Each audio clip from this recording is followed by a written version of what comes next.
This is the Seven Figure Agency Podcast. Discover the strategies and techniques to grow a highly successful and profitable digital marketing agency with your host, Josh Nelson. All right. Hello and welcome. Thank you so much for joining us on today's session. This is part of the Seven Figure Agency Podcast, Agency Success interview series, where we're interviewing highly successful digital marketing agencies from across the country and just kind of unpacking what's helped them grow, what's helped them succeed. And today I'm super excited to be joined by Jonathan Bannister from Cornerstone Marketing. Jonathan, thanks so much for joining us. Thank you, Josh. I appreciate the invite. Looking forward to doing this. No doubt. Jonathan and I, we've known each other for going on, I would say like a year and a half, maybe almost 2 years now. Yeah, almost 2 years.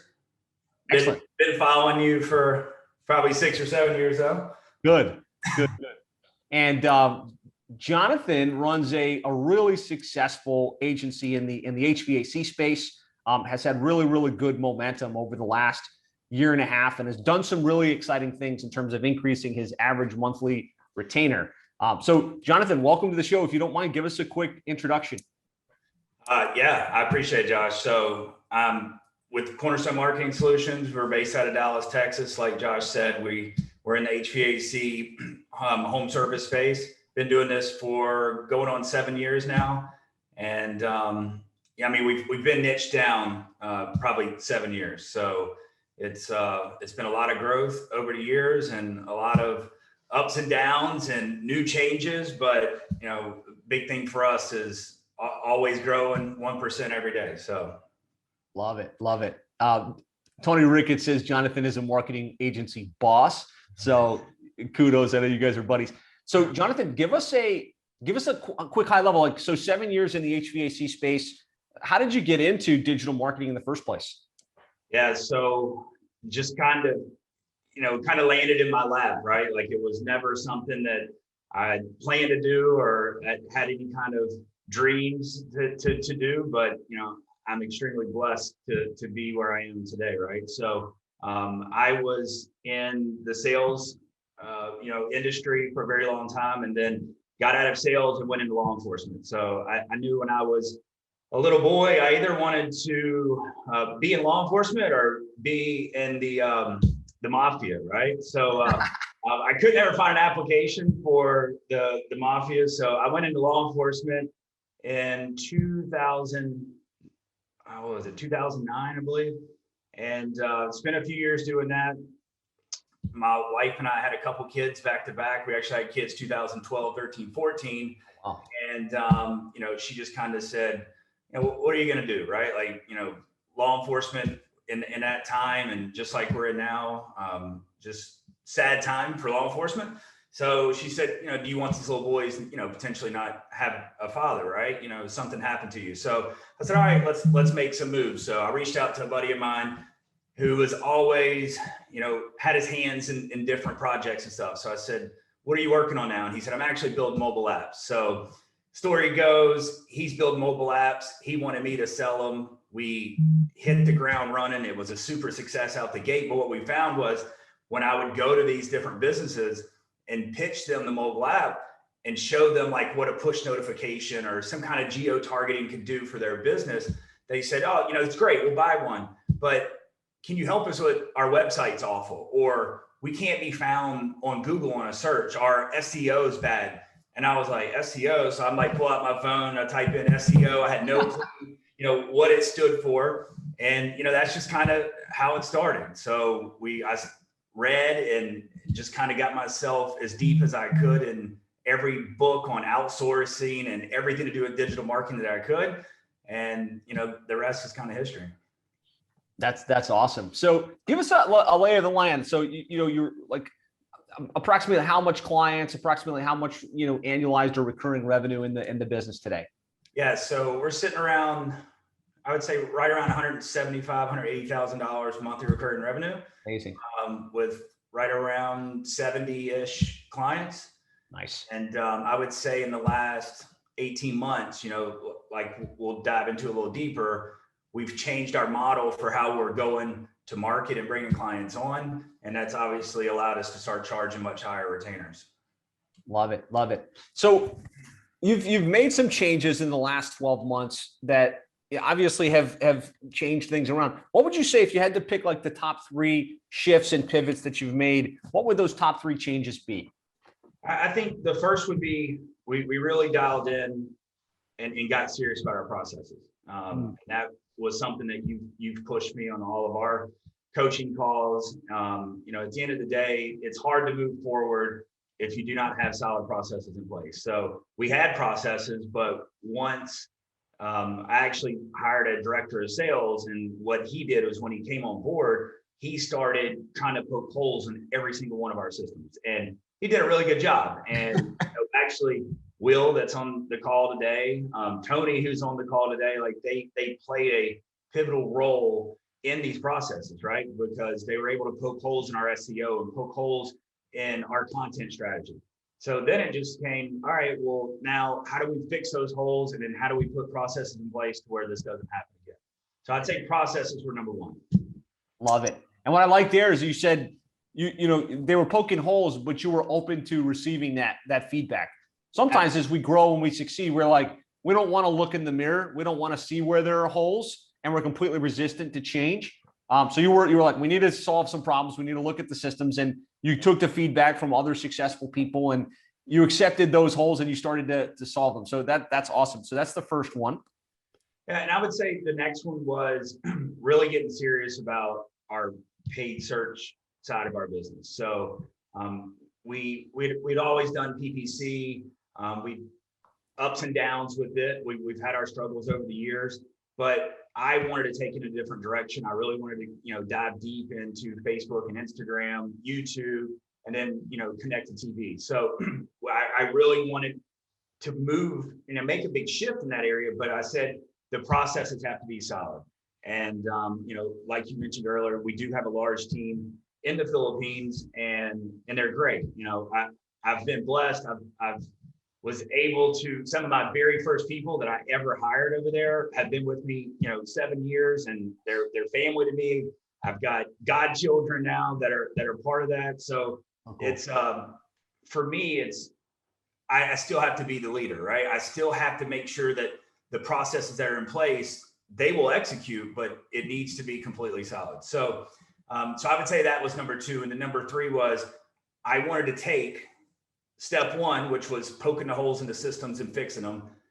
Step 2, getting the paid search really dialed in. And then step 3 was, how do I back up those results 100% and then be able to charge whatever I want based off of the value I feel like it's worth, because we're going to start selling the client what services and what verticals they need to hit the goals that they want for their business. And then if we do that and we can back it up to 100%, T, like this is exactly what the return on investment was, then we should be able to charge a premium price for that service. Love it. So those were the top 3 things that you feel like accelerated you from $1 million to what's now about $2 million in annualized or monthly recurring revenue, right? Amazing. So I think there's a couple things that everyone's going to want to learn more about. They're going to want to hear more about like kind of that international team and how you built that, how you trained that, how you kind of managed that, and then how you were able to back up the results and increase the monthly retainers from 1,500 to something much higher. Give me a yes in the comments if like those are some things you'd like to hear us drill down on and get some more feedback from Jonathan about. Yes, lots of yeses coming in. Before we dive into this, I'd love to get a sense, like, what does it look like? What is it that you do for the clients? So you've got HVAC clients. What's your standard package or program look like today? Yeah, so today, the way we go to market is we currently have 3 different programs that basically consist of the website, their SEO, and then obviously there's some bells and whistles on there, whether it's email marketing and some automation, database reactivation, things like that. Mm-hmm. But we start there and base the SEO off of the content strategy. So it looks kind of like how many cities that we want to focus on, and then how much content is it going to take? So is it going to be 4 pieces of content or 6 pieces of content per month or more to be able to hit the results that we need to hit? Because we're looking at this from a book call lead. So I need to know what is the forecasted number that we're going to expect to get from SEO? And so if I'm going to look at a client and go, all right, your goal is to go from 2 million to 4 million. And when we reverse engineer all your numbers, if I need to get 30 or 40, 50% of my leads or book calls from SEO, then I know that 2 pieces of content per month isn't going to do it, especially if you're in Dallas, Texas, or Miami, Florida, right? So we start there. We onboard you with one of those programs. And then week 1, whenever we're doing the onboarding call, the first 90 minutes of the call is with the account manager doing the onboarding process, getting all the information we need to be able to write all the content we need for the rest of our life, basically, right? Like we want to know everything about that business owner and about that business. But then the second part of that call, we dive into the spreadsheet that we built, and that's where we're plugging in their numbers. Like, what is their average service ticket? What is their average replacement on a new system? What do they want to do total revenue? What is their net profit numbers they want to do? What is their overhead costs? And then it'll spit out a number to say, how many booked leads do we need each month? And, Josh, you and I are in a weather-driven business, right? So January lead flow to a July lead flow, completely different. So we have to look at it month to month. And when we have those kind of forecasted numbers, then my team, we can look back and go, all right, look, to hit this company's goals, here's what it's probably going to take, right? Like we're going to need to spend $2,000 a month on YouTube or $4,000 a month on Facebook ads. And obviously we can pivot and change as the results come in, but we need some kind of way to be able to tell that client, look, I know every company you've ever dealt with has told you it's going to be $2,000 a month or $3,000 a month. I'm telling you, you're going to need to spend $15,000 on ad spend this month. And here's the reason why, because here's the breakdown of where we're getting these numbers from. And if you don't want to do it, that's fine. A couple of things have to happen. Your expectations have to go way down, or like, we're just not going to be able to work together, because I'm not going to bring you on and tell you, all right, cool, $3,000 a month. And then 6 or 8 months down the road, you're like, we're not hitting our goals, right? And it doesn't do us any good, and it doesn't do the client any good. So I love that. And really, I think that's been a big part of your growth, is this shift from here's my out of the box service offering, and it is what it is, to really getting intimate with the client, understanding their goals, understanding their targets, understanding their metrics, and setting realistically, if you want to do $5 million, here's how much we're going to need to spend. Yeah, I love that. So you mentioned these 3 programs. Just kind of like what is the typical pricing range for those 3 programs? Yeah, so our price point on those are $2,000, $3,000, $4,000. Okay. So the $4,000 program is going to be the website. It's going to be SEO. It's going to be 6 pieces of content per month.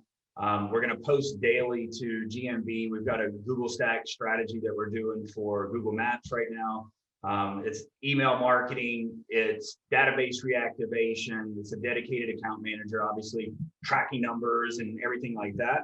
But that's really the base price of what it's going to be. And then again, once we figure out how much ad spend it's going to take and which verticals we're going to have to do it on, that's when we will establish what that number is. And then there's a management fee there. So our pricing on the paid search side is $1,000, essentially 20%. So $1,000 for every 5K in ad spend, and it doesn't matter which platform. So if we look at all of our clients across the country and go, look, in Nashville, Tennessee, we're getting a really, really great lead cost on Facebook ads.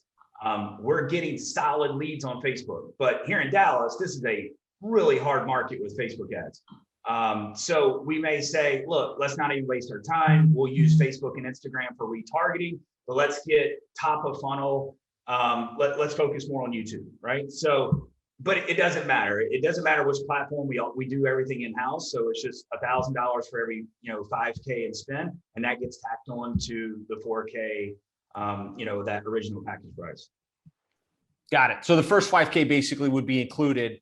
Like when you go to 10K, it's an additional grand. When you go to 15K, it's an additional 2. Is that right? So the 4K for the other services. So when they come on and, typically if they're going to be in the 4K package, I would say the ad spend is going to be north of 10K anyway. So if it was 10K a month in ad spend, then their package price would be 6K. So 4K plus the 2.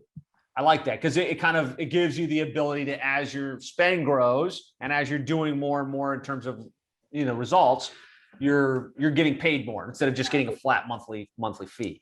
Yeah. And then another big part of what we're doing is we listen and analyze every single call that comes in. And then we've built out a KPI dashboard to where, we've got all your traditional metrics of phone calls and conversion numbers on AdWords, right? But we wanted to take it a step further because we want to be able to say, all right, January, this is what we need for your business. Here's February, here's March.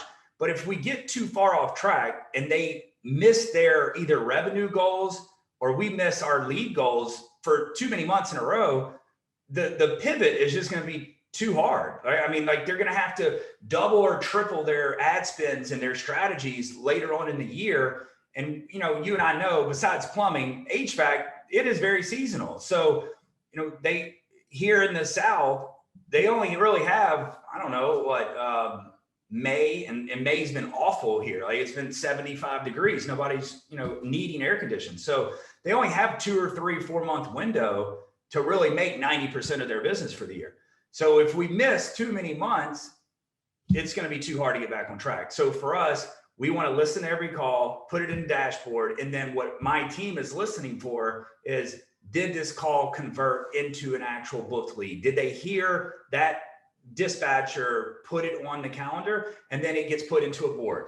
So then we're looking at, okay, here's what our lead flow goal was for the month. Did we hit it? Yes or no? But then more importantly, it's the account managers working with our clients to say, okay, we hit our lead goal. That still doesn't mean we can slap hands and celebrate because you may not have hit your revenue goal because it's all forecasted numbers. Like there could have been a month where the ratio we were looking for of service calls turned into a new system replacement just didn't happen because the luck of the draw were the 20 calls you got, the systems were only 6 or 8 years old.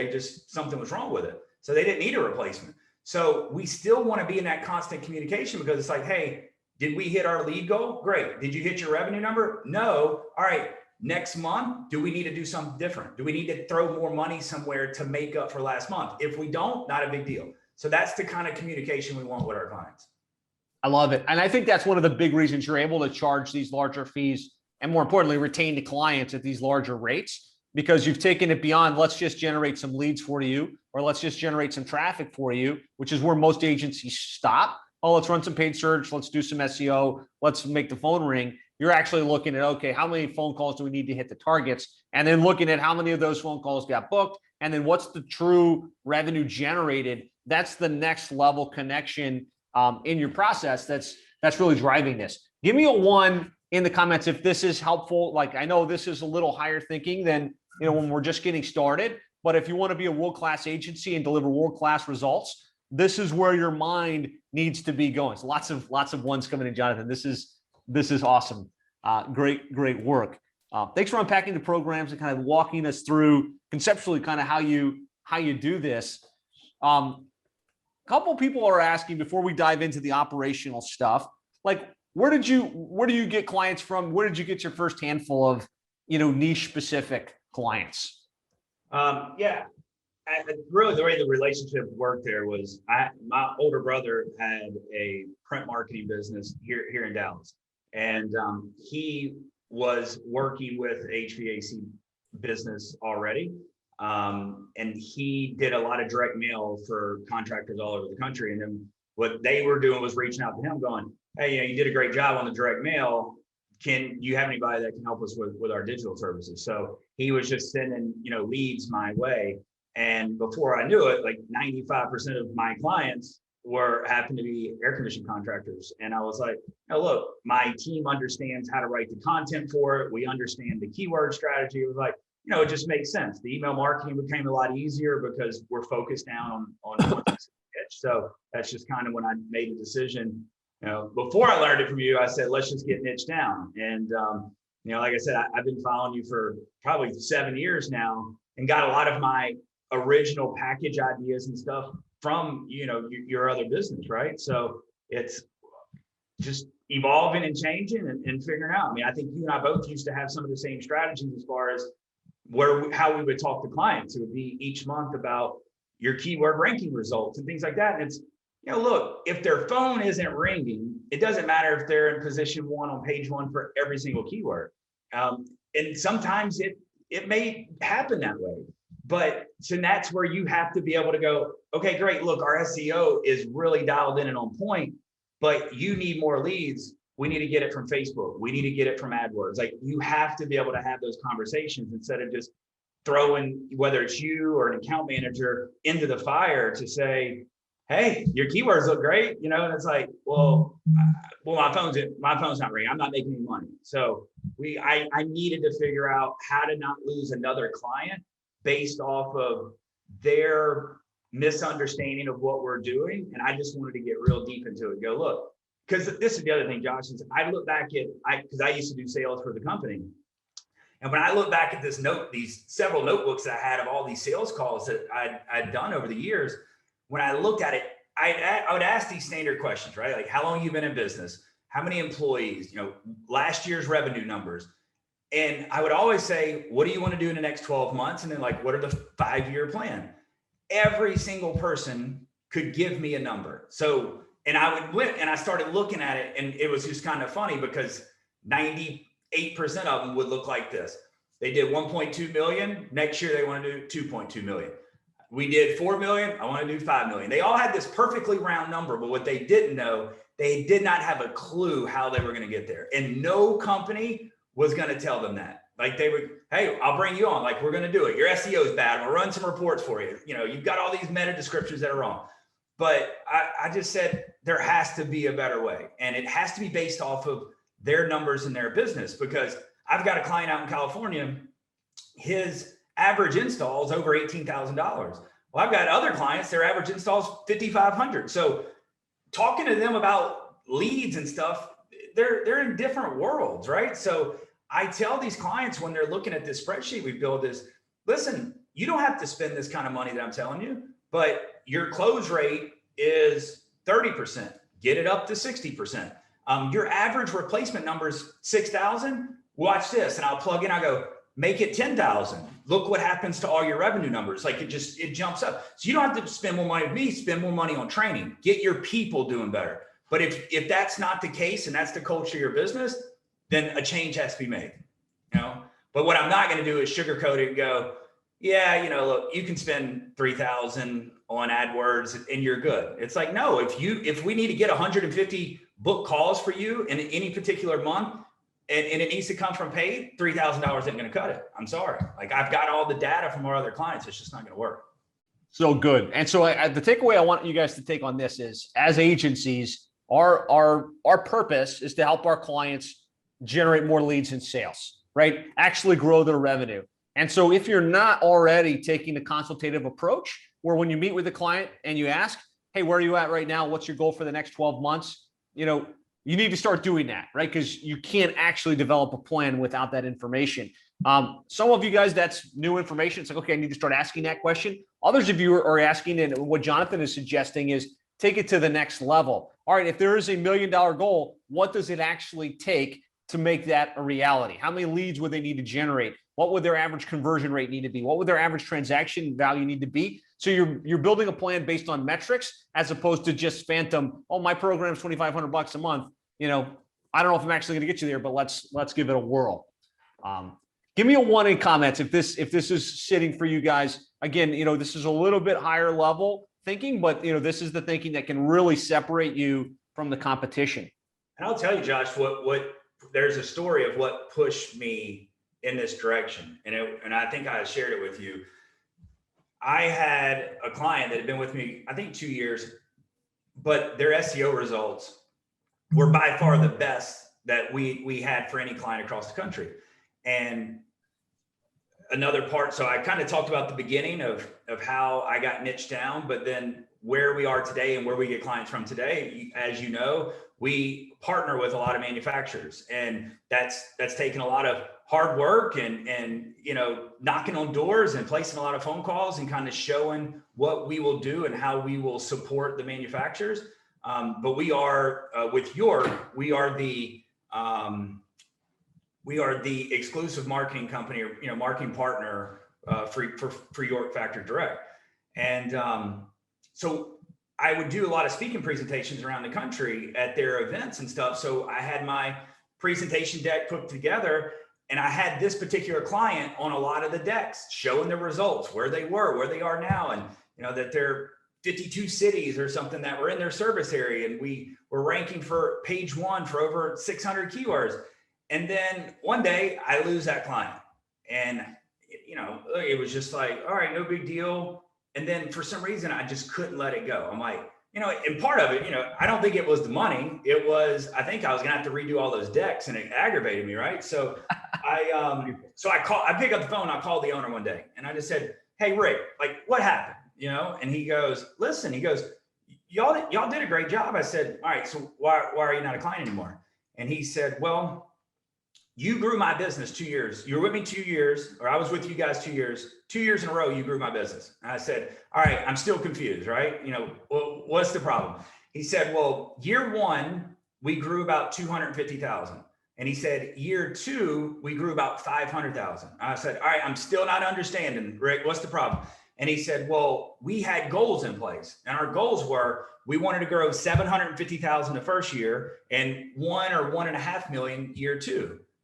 And he goes, we just didn't do it. And he goes, I kind of staffed and did other things that needed to be put in place for that growth, and it just didn't happen. So we needed to go in a different direction, man. And I lost sleep over it, because I said, like, how was I to do that? Right. And I went back and looked at all my notes, and I asked those same questions. And sure enough, like, he told me in that interview process what he wanted to grow to, but I did not know, I didn't have a clue how I was going to get there. If they told me they wanted to do 3K a month in AdWords, all we were focused on is, what can we get the cost per conversion down to, and looking at the CPC. And it can't be that way. It has to be on how many booked leads do you need to get them to hit their goals. Love it. Powerful story, powerful insight. Look, guys, if you can start thinking at that level, it will change the way you approach it. And you will have to charge more, because if they got a big goal, you can't limit what you're expecting them to spend in ads or what they're spending based on what your mental context is. It should be, okay, if that's what you want to do, here's the plan to make it happen. And here's how much you would have to spend. And what's amazing is, I know over the last 12 months, you've been kind of testing this concept out. And initially, I think it's fair to say your average monthly was like $1,500 to $2,000 a month.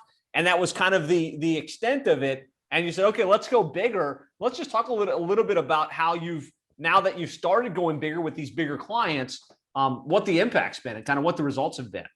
I mean, really what it looks like is we're bringing on the same amount of clients, but the revenue numbers are off the charts, right? Because where we had these $2,500 packages, now I had a client recently, once we filled out the spreadsheet with him, and he saw obviously different times of the year, because we're seasonal, that he was going to be paying us like $14,000 or $15,000 a month, and then other months it was going to be like $8,000 or $9,000 a month. And he wrote back, who did not know us. It was a brand new relationship. I actually reached out to him on Facebook, and I told you about that strategy that I've been doing, is finding mutual things, whether it's politics or whatever it's about, but something I can open up the conversation about. So once I got that established and passed it on to my director of sales, this guy ends up emailing us back and go, hey, listen, would y'all do me a favor? And can we just make it a flat 10,000 for the year? So we don't have this back and forth. And when we told him, yeah, he was like, man, I really appreciate that. And I'm just sitting there, and I told my director of sales, it's like, man, a year ago, like, we're doing these $2,500 packages. Now we have people are asking us, is it okay if we just do 10,000 for the month and lock it in? So it's made a huge impact, and it's allowed us to get, instead of focusing on bringing on a lot of clients and it being more of a numbers game, it's allowed our team to get really, really hyper focused on processes and getting the results that we need. Because if it's not completely dialed in, then when you start listening to these calls and putting it in the KPI dashboard, it can be an embarrassment, so you got to be able to get the results. Yeah. Can't charge a lot in a vacuum, right? You need to be charging in a controlled environment where you can say, yeah, we're going to spend more, and we're going to monitor the results. We're going to monitor the ROI. We're going to make sure we're helping you get to that outcome, which is, I think, just amazing. So there's a gentleman on with his PJ Raux. He works with plumbing companies. He's saying he charges on average $300 a month, generating 500 to 140 leads. Not sure whether, can you talk about how you're able to get that larger fee and kind of the distinction between maybe a one-man small operator and these more successful companies that you work with? Yeah, I mean, I would say, SEO results, it's if you're just going to look at keywords, like that's just one metric, and a lot of people will put call tracking on the different verticals, whether it's GMB or on the website. So I still feel like you got to listen to those calls. Like there has to be some kind of way to say this turned into a book call for you. And the reason why is over the years, even the clients that we knew we were getting absolute stellar results for, if the phone stopped ringing or the business isn't doing well because they're just mismanaging it, the first thing they're going to do is blame it on the marketing company. And if they go, like, what are you doing for me? Like, what is Cornerstone doing? And I've heard that so many times. And then I go back and I look at the results, I look at the calls, I'm like we're getting, like you wouldn't have had these 60 book calls this month, right? But they don't understand that. So now it's like we hold them accountable and say, if these are your goals, we're telling you we can hit it. Like we can hit this lead number, but we need something from you. Like we need you to be able to be transparent with us and work with us on the revenue numbers. We don't want the revenue numbers so me and my team can go celebrate and go, we killed it for this client.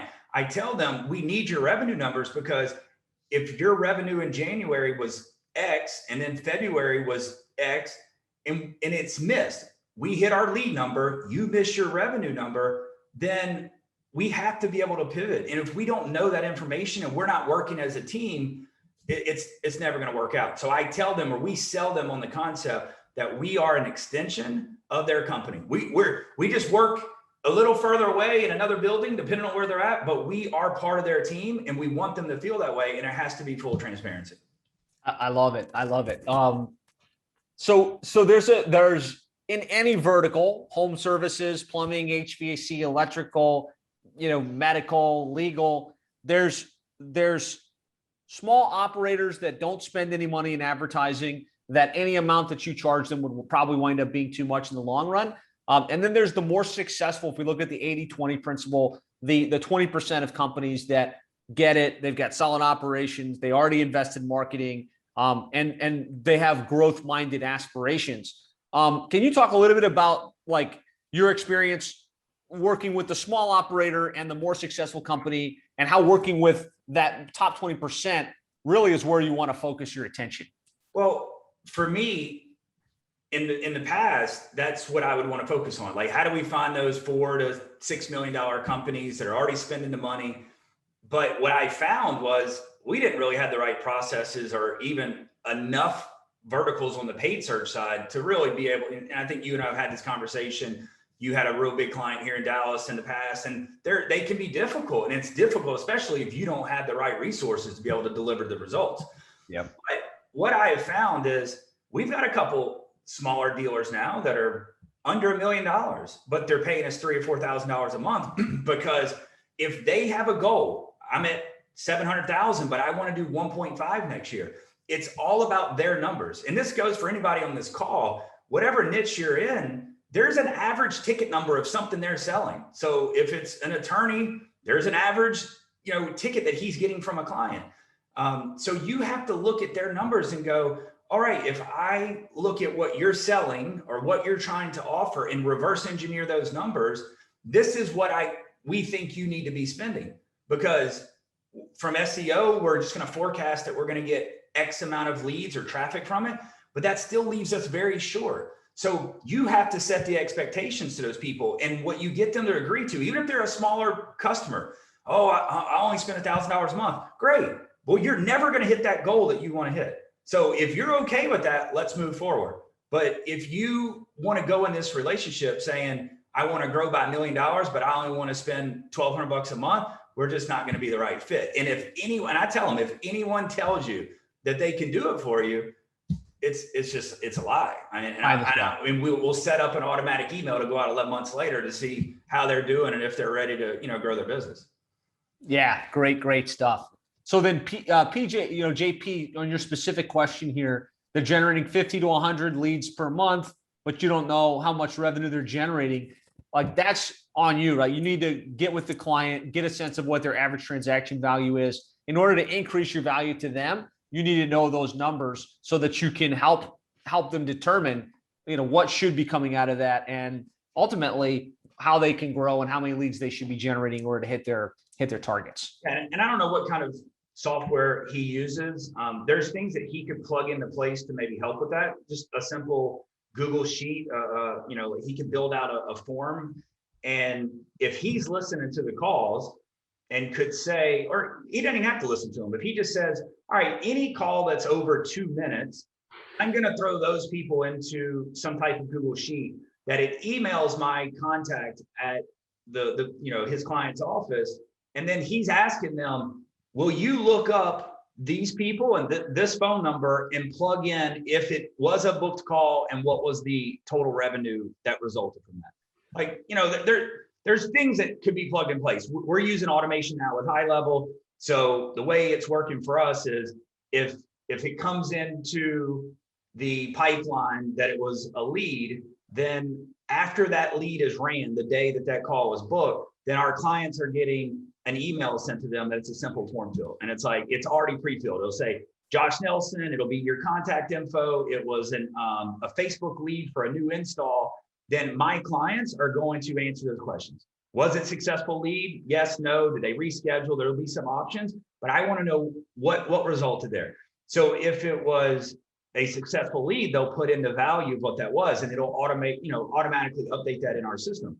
And if it wasn't, then it's going to drop them into a rehash program where I'm going to help our clients bring that lost revenue back in. Love it. So good. So let's change gears. We've talked a lot about kind of what the program looks like and your philosophy on really dialing in not just the lead flow, but the actual outcomes, which I think is the powerful insight everybody should walk away from this hot seat with. So give me a 1 if that landed for you, if you're clear. Like, it's not enough just to generate the leads. You need to understand the industry. You need to understand the outcomes. When you do that, you become much more powerful. You can charge more. You're going to retain at a higher level. A couple of people do want to hear like landing clients on this whole concept. There's a couple ways to land clients. There's cold outreach. There's webinars. There's joint ventures. There's paid ads, lead generation. It sounds like for you, the thing that's really worked well is kind of joint venturing with these manufacturers. Can you talk a little bit about how you were able to, put that in place and how that materialized in your business? Yeah, I mean, obviously it helps to know people in the industry, right? So, I mean, that did play a key role in things. But I will tell you that we've been able to get ourselves into other manufacturer partnerships, and it's been from calling on these sales reps, building relationships with them. And then as you start picking up clients in these regions of where these manufacturers are, then that's when you have something, worth talking about when you call and get someone on the phone with the manufacturer, say, hey, listen, I'd love to just be able to set up a meeting. We actually work with 6 of your clients in this region. Here are those 6 clients, and here's the success that we've had.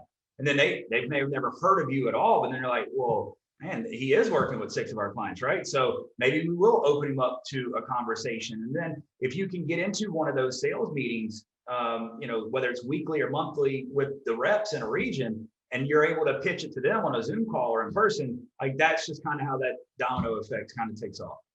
Love it. So you guys should always be looking at, okay, how can I go directly to the client? How can I position myself so the client comes to me? And then who's already selling to my client? Who's selling them the equipment? Who's selling them the supplies?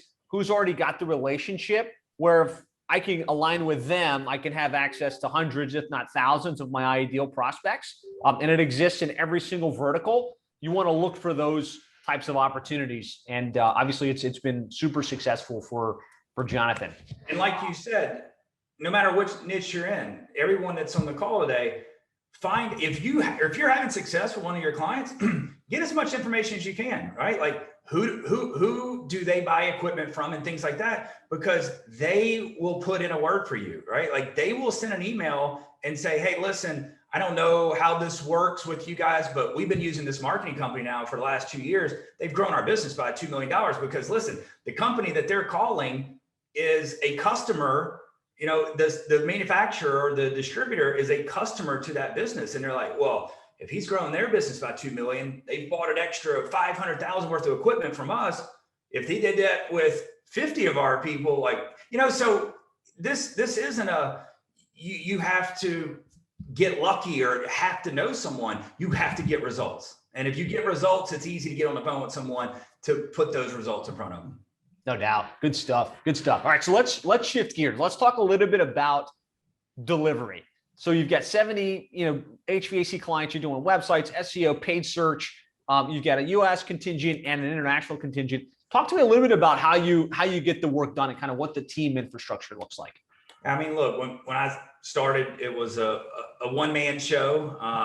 My business partner at the time, who was the guy that I called when I left law enforcement, he was a grade school friend of mine, and things took off, right? Well, I didn't know what I didn't know, did not have our partnership agreement locked in place. And when I started selling apps and all of a sudden started selling this SEO that I had to Google search what it meant, then he all of a sudden said, yeah, I just really always wanted to own my own business. So I'm like, oh, really? Like, I just grew us to like $50,000 a month in recurring revenue in 6 months. And now you don't want to be partners. So I made a decision to just make a clean break, took no clients with me. But what I did is I had hired my first, I think just the first Philippine employee, was a contract worker at the time. And I told her, I said, hey, look, you don't really know me. You've only been on board a couple of weeks, but I'm starting my own company. And if you want to come with me, you can. I'd love to have you. And she made a decision to come. She's now my operations manager, Marianne. One of her children is my wife and I's godchild, right? Like she is part of my family. And then from there, I hired, so she was helping with social media. Now, obviously she runs everything in the Philippines. And then I hired an SEO person and a graphic designer. Both of them have been with me going on 7 years now from the beginning. And I just took it that way and said, I need someone to do SEO. We'll work on the processes together. I need a graphic designer that can help design websites, but then also do other graphics and stuff for clients. Let's get processes in place. So it was starting with one, but getting the process in place, because it's hard to scale, especially with an overseas team, if everybody's just kind of going rogue and doing their own thing, or if you as the business owner have to be responsible for all these people and keeping up with, are they doing it? Or so it's now it looks like we sit around 45 to 48 people in the Philippines. We used to work at home, then we moved to we rented out a mansion over there that was like 3 or 4 stories, and different departments were on each level. We fired an employee one time. She went and told on us because we weren't allowed to work out of a mansion. But you can't have a real office set up over there unless you have a real business set up. So I ended up having to fly over there and start a real business and get the company set up. So now we're in a district where we don't lose power, we don't lose internet. It's set up for big companies that are out of Australia, like call centers and stuff like that. So, it's just all of our work is performed over there. So here in the US, it's account managers and salespeople only. Love it. So the people interfacing with the clients, US based, people doing the work, the fulfillment, dialing everything in. You've got team leads. Talk to me a little bit about the benefit of having an actual physical presence with real people going into an office in the Philippines versus everybody just kind of working remotely overseas. Yeah. Since we started out working from home, it was remote based. And then when we decided to bring it in, because my operations manager was kind of like, look, we're at 15, 18 people. It's getting harder and harder to be able to manage these people. So she said, let's bring it in. And it was, she made the idea, I believe, that said, look, since we've all been working from home, why don't we do like a hybrid, right? So then it was like Monday, Wednesday, Tuesday, Thursday, there would be a rotation of when people would come in. and it's built a company culture over there where people really like that. So those are some of the things that we get some of the top talent that's coming out of like colleges and stuff over there, but still not having to charge astronomical prices for the work, because we've built this culture of team building skills, monthly, there's monthly activities of how she's running with those teams. We do cross training. So if someone comes out of school as a graphic designer, but they have a passion and want to get into SEO or paid search or something, then there's certain days of the month that there's cross training stuff that's set in place. So yeah, I mean, we still do the hybrid. So even we have this huge office that can hold 100+ people. We still have Monday, Wednesday, Tuesday, Thursday, different departments rotate out. And on Fridays, everybody comes in for training, like total company training. Love it. Very cool. So it sounds like one of the keys there is getting like a general or a, director of operations in place that can really lead the team. It's huge. I mean, because as you start growing that overseas team, if you are going to be the sole person that's still going to control them, it's just going to be difficult. There's a 12 or 13 hour time difference, depending on which time zone, or if we're in, one of our crazy seasons where time changes for us because they don't have daylight savings time in the Philippines. So if you're going to manage all that, you're never going to be able to be the salesperson or worry about the finances of the company. So you really need to find a strong person. Plus, they will understand the culture. They will be able to communicate and really build that. So I think that is one of the most important, aspects of having an overseas team. Once you get an SEO person or a PPC person, like whatever staff members you need, get someone that can manage them. Yeah, love it. Can you talk a little bit about how you recruit? Because there's so many different job boards and so many different places to get talent in the Philippines. What seems to work best for you guys to find that young talent and kind of bring them up? No, I mean, look, so for us, my operations manager now, who is more important to me than some of my own family members, right? So I found her on Craigslist Philippines 7 years ago, or however long it was. And that's where I found my graphic designer and my SEO person, been with me since day one. So now we don't use Craigslist. I mean, now we've built a culture over there to where she, has relationships with all these colleges and universities over there. So we're getting talent straight out of school, that we're getting interns, we're getting people that have just graduated. So now we have a constant flow of talent that's coming in. But for me, it's like, how do I not suggest like looking at Craigslist Philippines, because I found some of the best people in the world. And I know I tell people all the time, I was just extremely blessed. I didn't know what I was doing and got some of the best people. I've heard horror stories out there, but for me, it was building relationships. I think that's the most important thing. Like that's how you land clients, you build relationships. So I just built relationships with these people and was like, hey, I can't run my business without you. So I love you. Like, let's be best friends. And then they felt that. And then I got some of the best work. And, obviously they're still with me and extremely happy. And I don't see anybody leaving. Our turnover rate is extremely low. So good. I think the key insight for you guys is you think about this and whether you're going to set up an operation or you're just going to hire international talent, is don't treat them as VAs, like random people that are in your company that you just throw tasks at. Treat them like as if they were somebody working right next to you in your office in the United States. Get to know them, get to know what their strengths are, like care about them as individuals and treat them like a true team member. And you'll be amazed how that resonates in a different way. That was a big mistake we made with international talent. Like we would just hire them and throw tasks at them. We didn't take the time to get to know them and treat them like team members. So that's a great example, Jonathan, of really, really doing that in a strong way. So let's talk a little bit about the US team. So you've got some US people that are working from home, I guess, that do sales and account management. Just talk to me about that team, how that works. Yeah, I mean, I don't know if any of them are on this call. I mean, so I'm gonna act like they're not. If I could have it in a perfect world, my account managers would be in the Philippines, right? I mean, like it's a different world when you're having to deal with US talent. Especially when I've been dealing with the Philippines for so long and I get the caliber of work that I do and it's just pushed out super quick. And but our account managers are responsible for maintaining the relationships, that have been sold or brought into the business.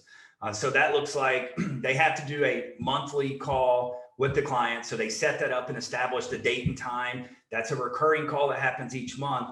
And then if for any reason that call cannot be taken, whether it's our fault or their fault, then a Loom video is shot. So they'll cover in the Loom video basically what they would have covered if the client was on the call. And then we're still going to make phone calls and emails and text messages to make sure that if we did not hit our lead flow number, or they did not hit their revenue number, do we need to do something going into next month? And, and they understand that time is of the essence and we have to make those decisions quickly. But when it comes to the paid side, obviously we can just turn the throttle up wherever we need to capture those additional leads that we may need to make up for the lost revenue. Yeah. So really, really important, guys, as you grow, as you scale, when you're getting retainer-based clients, it's not just automatic reports that should be going out, right? You or somebody on your team should be proactively reaching out to the client, monthly reviewing the reports, getting their buy-in, getting them to see what's coming up next. And that's if you deliver great results and you have a great service like that, that's how you retain at a really, really high level. I think these guys, go ahead. Don't understand the reports, Josh, and you and I both know this. Yeah. So it doesn't matter which platform. Like Josh, you've got a custom one.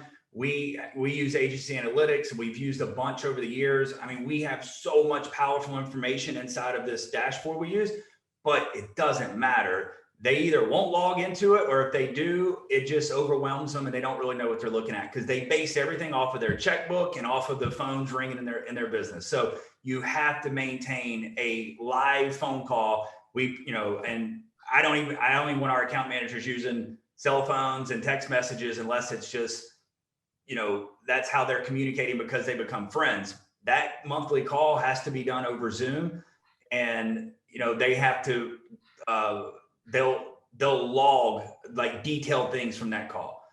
So then it's reviewed by our internal management team to figure out, is there anything that we need to do to pivot next month to, based off any frustrations that they have. Yeah. Good stuff. I think one of the most freeing feelings in your agency is when you take yourself out of the sales process, even though we're usually all very good salespeople and we usually enjoy that. I know for me, when I got my sales team in place and I had someone else taking the consultative sales process, and the first couple of clients signed up and it didn't require me to do it. It was just an amazing feeling. I know you've got a sales guy now that's doing great work. Talk to me about like kind of how you work that and kind of how that's played out for you. Yeah. So, because joining, the seven-figure agency, I was introduced by one of my coaches on staff, right? And reached out and said, hey, I've got a guy that used to own an agency and he was part of the seven-figure agency and he's looking to just get back into a sales role. But this guy is a GOAT and he's going to talk to multiple companies and he's going to go where he feels is the best fit. And I'm like, well, I didn't feel I needed a salesperson because I handled the sales. Business was good, but when I had my first interview with him, I could tell that this guy was way smarter than me and had a lot to offer. And I'm a big believer in surround yourself with people that are way smarter than you. Like, let the ego go because it doesn't do anything, right? Like, if they're part of the team and that's the culture you're building, like, make sure everyone around you is smarter than you. So him and I had 4 or 5 different interviews, and I told him flat out, I said, I do not need a salesperson. I don't need you for sales, but I know what you have is what I need to take this agency to the next level, because I had all these ideas. I knew I wanted to do a lot of different things with our processes, with the different departments and making sure that the results were getting better. And that's what we did. He came on January 6th of 20.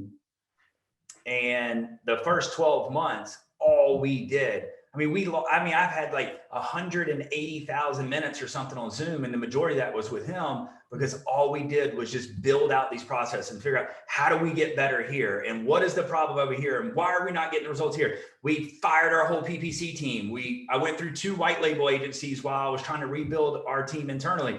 But those are the tough things that you have to do if you want to be one of the top agencies. Love it.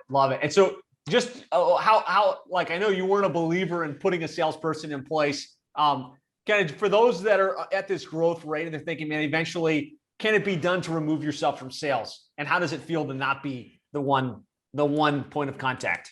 Yeah, I mean, because at the end of the day, I'm trying to run a company, so I've got many hats that I'm already wearing. So yeah, I can do sales calls, I can do leads that come in, but I don't have time to follow up with those leads, and I don't have. And automation only works so much. I mean, so you have to have that human interaction, and you have to be building relationships. So if you aren't following up with these people and letting them know that you care, and is there anything I can do to support you to help, get in front of some of your clients, if it's a sales rep or if it's an actual business owner, and it's like, these people, they're running the same type of business we are. Like, they're busy, they're wearing multiple hats. So they're going to call you and want to speak to you when they have time. And I told Drew, my sales guy, I said, man, look, sales has been good over the last several years, but I know that probably 80% has fallen through the cracks. There's no telling what our numbers could be today. And so it's important to have someone, because once you do turn on the machine, that we've learned so much in Seven Figure Agency, implementing some of these, having the webinars and the podcast, and, having the email marketing strategy on. We just completed our book, right? We're going to turn that on. But once you turn that machine on, you have to have someone that's going to be managing those leads coming in. And I just don't have the time nor resources. So if I'm focused on making sure that the results from each department are going to be the absolute best, I also don't have the time to make sure that I'm handling every sales call. So, once you get to that place, let it go, right? Like, make sure you've got the right person in place, but let that go. And I know it's been great for you once you got to step away from sales as well. Yeah, no doubt. Amazing stuff. Lots of positive comments here. But put a one in chat if you're getting value, if you got some great insights. And if there was something that really landed for you that's like, okay, I'm going to take that away, would love to have you post that in comments. There's a couple questions. I want to make sure we don't leave anybody without their questions being answered. So Daniel's asking, how do you deliver the site SEO and PPC? Do you put it all in the first month? Do you stagger it over time? It's based off of the consultative approach in the beginning. So if we're working with a dealer that's $1 million, they only want to do 1.2. They got really conservative goals, and they're in Ames, Iowa. And we start looking at the data going, look, like, we could get really aggressive with some SEO tactics and push out, heavy content in the beginning. There's some things we could do with Google Maps that we could get their numbers up relatively quickly. We may not even need to do paid traffic, or we may say, look, for the first 3 months, we need like a $3K budget for PPC or something. So we base it off of their business and their goals. But for instance, let's see, one of our, last clients we brought on, they have very aggressive goals. They're going to be doing, north of $20,000 or $30,000 a month in ad spend total across verticals. So it's right out the gate. Like, we get the Facebook ads and the landing pages and the AdWords campaign out week 1. And then we're building the site. We get the site finished within the first 30 days. And, obviously the SEO projects going on from day 1, but the paid traffic I want out as quickly as we can. Love it. So you try like, based on their goals, you try and get it out the gates as quick as possible. Do you charge a setup fee in the first month, or is it roll straight into monthly? Yeah, so we do charge a startup fee. We don't offer, we are month to month. So I don't have the contract model in place yet. We may move to that in the future. It looks like this strategy is kind of working out, because the last client locked themselves into a contract, said, I'll take 10,000 a month if you just lock me in for a year. I'm like, okay, great. But no, we charge a startup fee. So it's typically somewhere between 2,500 and 4,000. I don't really know Drew's strategy there for what he's charging, but I've seen those startup numbers. So that goes out day 1, and then 30 days later, we start charging the first month, because remember, week 1 is when we're establishing the onboarding call and trying to figure out what is the paid traffic budget going to look like. So once we establish that number and go, okay, we're going to spend 10,000. It's going to be 6,000 on YouTube, 4,000 on Facebook ads. That's going to be an extra $2,000 a month management fee. So if they're in our 3K package, now they're at 5K. So after 30-day mark, they get charged 5K. Got it. Yeah, I think that really helps. That was one of Brandon's specific or Daniel's specific questions. Brandon says, Jonathan, this is absolutely amazing. Down to earth, straightforward, great advice. Thank you so much for sharing. No yearly contract, Daniel. He just explained that it's month to month at this point. Brandon's wondering, as it relates to the manufacturer relationships, is there a percentage commission for that, or is it just because you're doing great work? Can you talk a little bit about that? Yeah, so with the actual manufacturer, no, there's no kickback. I mean, we've built those relationships, and what we get is what we get. What we do is we support them with monthly webinars, and we do a York win of the week. So we put out a video that Drew or myself has created, just talking about either one of the York clients that we've had some success with that month, or it could be a new piece of software. So recently we talked about local Viking, and we were kind of showing what the grid looked like. And we showed this GIF that we created from month one. And then at the end of the month, where each week that the chart was changing colors, right? So we were just kind of talking them through, hey, this is just a new visual tool that we've plugged into agency analytics so that clients can kind of see where they're ranking in the 3-pack. So we just support them any way we possibly can. As far as any kind of referral numbers, we did reach out to manufacturer and ask them, can we put something in place for your sales reps? Can we give them a kickback? They were trying to work it up the corporate chain. Finally, we got it approved. So what that looks like now is we've partnered with one of those vacation companies to where we can buy the vouchers. And what we do is for every 3 sales calls that they present to us, they get a 3-day paid vacation. For every 5 or something, they get a 5-day vacation. For every closed deal, they get $500 Visa gift card. So it's bring us 5. We've got a 60% close rate. You could have a paid vacation plus, expenses. You can have some spending money to go with you, right? So, and it's worked out well. I mean, the sales reps are really embracing it. I mean, because look, at the end of the day, you think it just makes sense that they're the salespeople going out to these air conditioned companies selling equipment. Well, if their customer buys more boxes, they make more money. So you think, I want their marketing to be on point, right? Well, you're asking people to care way too much. So we had to find some way to incentivize them a little bit, and it's worked out. So good. This has been awesome. We talked about kind of your business model. We talked about how you added almost $1 million in revenue over the last 12 months. Talked about how you deliver results and kind of what the team looks like. If you had one piece of advice for that agency owner that's looking to take things to the next level, what would that be, kind of in conclusion here today?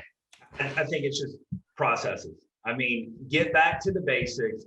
And at the end of the day, one, I don't care if you've got 5 clients. If your processes aren't in place, you're not going to be able to deliver the results unless you're doing all of it yourself. And I don't know many agency owners that are doing email marketing and SEO and PPC, and they know how to do all of it and get the results. So if you have staff members that are helping you, whether US based or overseas, you have to have processes in place. And then in order to really take it to that next level, because we floated around that $1 million agency, but in order to take it to the next level, you have to have very, very detailed processes in place.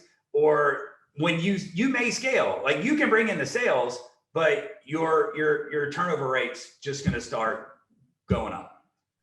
Powerful. Yeah. So make sure you're not just selling the clients and watching them leave in the back end just as quickly. Get the systems in place. And that's kind of the key for momentum in your mind. And look, don't try to do it all yourself. These processes, lean on the people that are doing it. Lean on your SEO person or your PPC person. Get them to kind of give you an outline. Reach out to other, friends or agency owners that you may have. Being in 7-figure agency has been the biggest blessing, that I could have ever asked for. I remember when I first joined and I sent you a Facebook message that said, or I think you sent an email telling everyone to use the webinar, I think it was Jumpstart 2020 marketing guide. And you said, look, this is a swipe and deploy, use it. But it was yours from your company. And I wrote you and I said, hey, Josh, like, how much of this can I use? And you said, you can use it all. Like, I want you to get it out and do it. And I said, yeah, look, I don't really feel comfortable because like, all I got to do is like swap some logos out because it's set up for the same. And you said, look, this is important, get it out and get it done. Right. And then now the relationships I've built inside of this mastermind group, and I know Tony had made a comment earlier, like I've leaned on these guys. These guys have spent hours and hours on Zoom call and their personal time working with me and my team. So there's resources out there. There's SOPs that people have already written. You may not have to use it word for word, but at least you have a template to kind of go off of. But processes are by far, I think, the most important thing you can do to grow your business now, to make it successful, small, or if you're looking to scale, you have to have those in place. So good. So good. Well, Jonathan, thank you so much for taking the time. For those of you that watched with us live today, thank you for participating. Be sure to find Jonathan online, thank him for sharing, tag him, tell him how awesome this was. Anything you want to say before we wrap up, Jonathan? No, I thank you for the time. I thank you for the invite. And I wish everybody on here the best of luck with their agency. You're going to go through peaks and valleys. Josh and I both have done it. Josh has his own stories of, ups and downs in the business. And, so it's all about when you hit one of those roadblocks, just figuring out like, what do I do next time? Like for me, it was that phone call when that client told me, when I heard through through my account managers, we lost a client, and then I just couldn't let it go. So I picked up the phone and said, what happened? And then when I heard that, it was, I am going to figure out how to never lose another client based off of he had revenue goals and I had no clue how to get there. Right. So processes, and I wish you guys all the best of luck. Thank you for the time, Josh. Amazing. Great stuff.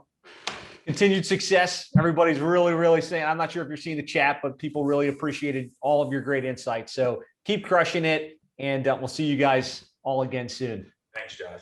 Thanks, man.